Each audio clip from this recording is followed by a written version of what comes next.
Hello students, welcome to our channel Edu Teach. हाँ जी, class 10th।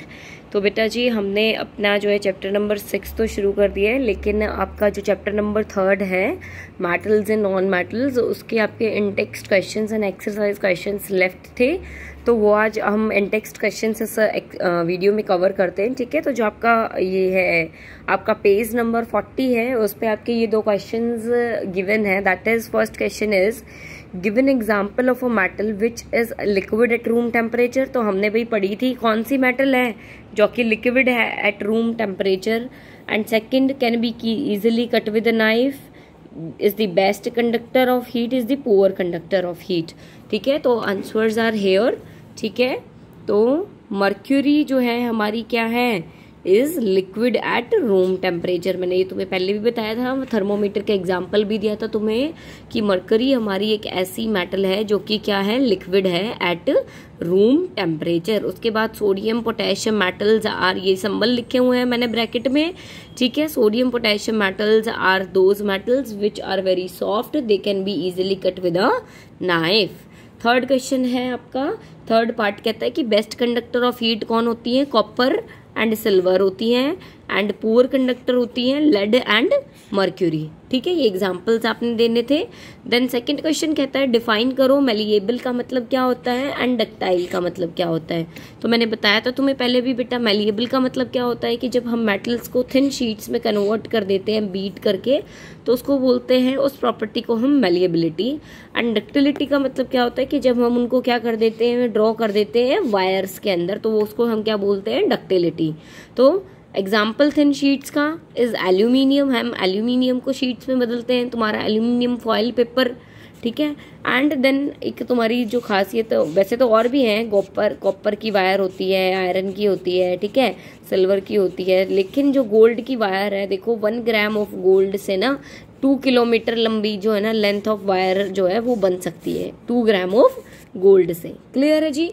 ठीक है, तो ये आपके थे पेज नंबर 40 पे। उसके बाद आता है आपका पेज नंबर 46 पे। लेट मी शो यू कि पेज नंबर 46 पे आपके कौन से क्वेश्चंस आते हैं। यहाँ आपके पेज नंबर 46 पे क्वेश्चंस हैं, ठीक है। फर्स्ट क्वेश्चन कहता है why sodium kept emerged in oil. तो बेटा ये हम ऑलरेडी पढ़ चुके हैं कि सोडियम मेटल को हम ऑयल में क्यों डालते हैं। मैंने तुम्हें बताया था sodium metal is very reactive to air water, तो वो क्या करेगी, विग्रियसली रिएक्ट करेगी और एक हाईली एक्सोथर्मिक रिएक्शन होती है ये, तो इसकी वजह से बहुत हीट प्रोड्यूस होएगी और मतलब ये क्या है, एक डेंजरस रिएक्शन हो जाएगी और जिसकी वजह से हमें चोट लग सकती है, ठीक है, इंसिडेंट कुछ हो सकता है। तो इस वजह से हम जो है सोडियम मेटल को, जो है पोटेशियम मेटल को जो केरोसिन ऑयल है उसके अंदर स्टोर करके रखते हैं। क्लियर है। तो सेकंड क्वेश्चन कहता है right equation for the reactions of iron जब स्टीम के साथ रिएक्ट करता है और कैल्शियम एंड पोटेशियम जब वाटर के साथ रिएक्ट करते हैं। तो यहाँ पे देखो 46 पेज नंबर के जो आंसर्स मैंने लिखे हुए हैं तुम्हारे लिए कि जो सोडियम वाला है, सोडियम मेटल का वाला, वो तो हम पहले कर चुके हैं। और जो सेकंड क्वेश्चन कहता है कि जब आयरन जो है वो रिएक्ट करता है किसके साथ, स्टीम के साथ रिएक्ट करता है। तो iron when react with steam, steam is what, water ना, ठीक है, तो रिएक्ट करेगा तो क्या बना लेगा, Fe3O4 and H2 gas, hydrogen gas release होगी। क्लियर है, ठीक है। Calcium, similarly calcium and potassium जब मेटल्स वाटर के साथ रिएक्ट करेंगी तो वो क्या बना लेंगी, हाइड्रोजन गैस प्लस क्या निकलेगी, इन दोनों रिएक्शंस के अंदर हीट निकलेगी, यानी ये क्या है, एक्सोथर्मिक रिएक्शंस है। क्लियर है भाई, ठीक है। इनके हाइड्रोक्साइड, मेटल हाइड्रोक्साइड बन जाएंगे, हाइड्रोजन गैस रिलीज हो जाएगी एंड हीट निकलेगी। ठीक है। अब जो आपका थर्ड क्वेश्चन है, 1 मिनट के लिए उसको छोड़ दो, सबसे पहले हम करते हैं fourth and fifth question. Fourth question क्या कहता है, which gas is produced when dilute HCl is added to reactive metal, write the chemical reaction when iron react with dilute sulphuric acid. तो क्या है भाई, कौन सी गैस प्रोड्यूस होगी जब हम सल्फ्यूरिक एसिड के साथ रिएक्ट करेंगे, तो हाइड्रोजन गैस प्रोड्यूस होगी। जब भी हम किसी मेटल को रिएक्ट करवाते हैं एसिड से तो कौन सी गैस रिलीज होती है, हाइड्रोजन गैस रिलीज होती है। तो रिएक्शन लिख के दिखानी थी कि जब भी Fe आयरन H2SO4 के साथ रिएक्ट करेगी तो सॉल्ट बना देगी एंड हाइड्रोजन गैस निकाल देगी। बताया था ना, when ever metal react with acid तो वो क्या बना देगी, वो बना देगी हमारा सॉल्ट एंड हाइड्रोजन गैस। ठीक है, क्लियर है जी। इसी तरीके से आपका फिफ्थ क्वेश्चन कहता है what would you observe when zinc is added to solution of iron sulphate, कि जब आयरन सल्फेट के अंदर आप जिंक डाल दोगे तो क्या होएगा भाई, डिस्प्लेसमेंट रिएक्शन होएगी। Zinc is more reactive to iron, तो जिंक जो है ले लेगी जगह आयरन की, और जो है क्या बना देगा, जिंक सल्फेट बना देंगे और आयरन जो है निकल जाएगी, बाहर निकल जाएगी। This is a displacement reaction, वो हम बहुत बार पढ़ चुके हैं। This is a displacement reaction, clear है। तो अब आ जाओ थर्ड क्वेश्चन पे। देखो थर्ड क्वेश्चन क्या है, मैं आज बुक लेके इसीलिए बैठी हूँ क्योंकि थर्ड क्वेश्चन को समझना थोड़ा सा ज़रूरी है। ठीक है क्या कहता है थर्ड क्वेश्चन, कि हमारे पास 4 मेटल्स के सॉल्यूशन है ABCD। ठीक है, वो हमने लिए हैं और इनको है ना हमने हर एक सॉल्यूशन में डाला 1 बाय 1। पहले हमने A मेटल को डाला भाई, पहले हमने A मेटल को डाला आयरन सल्फेट में, फिर कॉपर सल्फेट में, फिर जिंक सल्फेट में, फिर सिल्वर नाइट्रेट में। ठीक है, इसी तरीके से B मेटल को डाला, C को डाला, D को डाला। तो जब A को आयरन सल्फेट में डाला कोई रिएक्शन नहीं हुई, कॉपर सल्फेट में डाला तो डिस्प्लेसमेंट हुई, इधर कोई हमने वो डाला ही नहीं। ठीक है, फिर B को जब इधर हमने किया तो डिस्प्लेसमेंट हुई, यहाँ नो रिएक्शन, यहाँ नहीं हुई। ठीक है, यहाँ भी no reaction, no reaction, no reaction, no reaction. तो हमने अब क्वेश्चंस क्या देने हैं, इस टेबल के अनुसार देने हैं। ठीक है, use the table above to answer the following questions about the metals which is the most reactive metal. तो कौन सी मेटल सबसे ज्यादा रिएक्टिव है वो फाइंड आउट करनी है हमें। Then what would you observe अगर B को हम ऐड कर दें to a solution of copper sulphate, अगर B को हम यहाँ कॉपर सल्फेट वाले में भी ऐड करें तो क्या होएगा। एंड अरेंज कर दो इन मेटल्स को ABCD को डिक्रीजिंग रिएक्टिविटी में। ठीक है भाई, क्लियर है। तो ये मैंने देखो यहाँ बता दिया आपको कि जब B जो है ना, अभी तुम देखोगे कि B क्या है एक्चुअल में।